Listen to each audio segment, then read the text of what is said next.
காற்றோடு வல்லூறு தான் போகுதே பாதை இல்லாமலே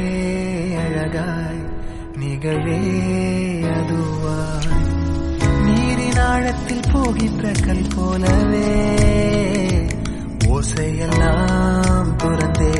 காண்கின்ற காட்சிக்குள் நான் மூழ்கினேன் திமிலேறி காலை மேல் தூங்கும் காகமாய் பூமி மீது இருப்பேன் புகி போகும் போக்கில் கை கோர்த்து நானும் நடப்பேன்